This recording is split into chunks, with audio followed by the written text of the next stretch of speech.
Let's head to the voicemail of Truth and Reason. This one about a trade idea. Yes, hi, this is Cassius calling again. I am the quintessential Cleveland Browns fan. Now, I'm calling about a whole lot of rumors I'm hearing about the Browns possibly trading Kareem Hunt now that they have re-signed Ernest Johnson and they have so many other running backs. Okay, so tell me what you think about this. I think if Deshaun Watson is going to play most of them for a season, meaning the Browns truly have Super Bowl aspirations, then you keep Kareem Hunt, without a doubt. You go for it all.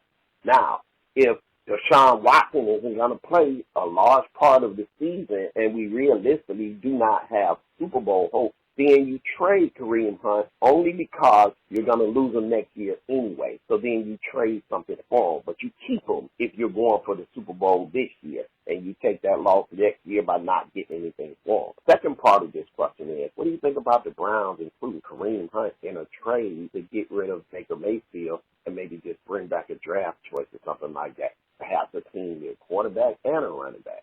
Let me know what you think about that. All right, thank you, and I love the show. Go Cleveland Browns, dog pound.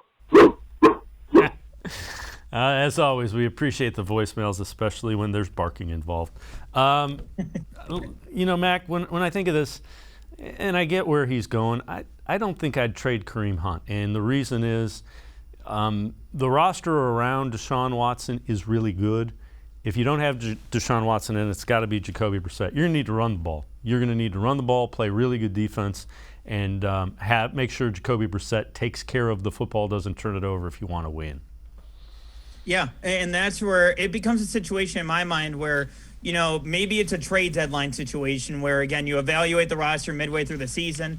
I know over the last few years we've seen a lot more action at the trade deadline where a lot of players have kind of moved around lately. So I think that looking at specifically a Kareem Hunt type of deal, I wouldn't necessarily be a large fan of that one for sure, obviously because of how well he plays, but also because of the fact that he helps kind of manage the rest of that running back room. And I think that, again, for an offense where, whether it be with Deshaun Watson or whether it be with, Jacoby Brissett or, God forbid, Josh Dobbs, knock on wood. But, again, I look at this as a situation where, you want these talented skill players all around. At the same time, I do recognize the fact that, again, you have Ernest Johnson, who is going to be cheaper for this season. You also just drafted Jerome Ford, who, again, a lot of, draft evaluators would, compare Jerome Ford to, a light version of Kareem Hunt. And so, looking at this and especially looking at the running back room, I do see a path where they go ahead and trade him, but I also don't necessarily think that it's likely, especially given the fact that, look, outside of Cleveland, obviously we understand and we've seen, since obviously the Kareem Hunt incident in the past as well, since then he has done much better off the field. But at the same time, again, for other teams, I've talked to, other reporters and, other NFL teams about it as well. But again, I've heard them basically say that that's still a factor in trading for him at this point. So, that might lower down that value a little bit. So it's not going to be quite as high anyway. So even if you do trade off him, you might think that the Browns got, completely screwed in a deal anyway. So, I wouldn't necessarily be as big of a fan when it comes to a Kareem Hunt deal in the first place. The other thing I would say is Hunt and Chubb kind of take the load off of each other to try to extend each other's career, really. Yeah, and that's exactly right. Look at what happened in Dallas. Again, especially we've seen, Ezekiel Elliott basically be run into the ground because why?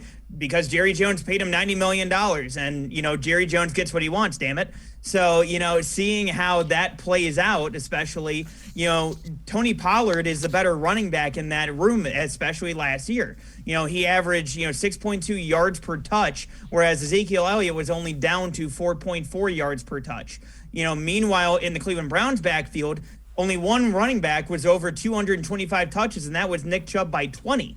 And the rest of them, you had Ernest Johnson that was around 119, and because of the missed games, you had Kareem Hunt down to 100. So because of that, you have a nice balance between all of the running backs back there. You also add in Jerome Ford, who, again, was selected in round 5. It's not one of the later picks. So I think that he's somebody who the Browns have an interest in, developing and, getting him some touches. So at that point, that opens up some spaces for these guys to not only manage to, get these touches and stay loose, fresh, and aggressive, but at the same time, it also extends their career because, previously, I know that we've seen, the shelf life of running backs be very, very short, but especially if you're balancing it out and you're lowering those touch numbers by year, that extends those careers so that you're not looking at 30, you're possibly looking at 33. So all of a sudden, then it extends the careers and extends the shelf lives of all of those running backs at that point.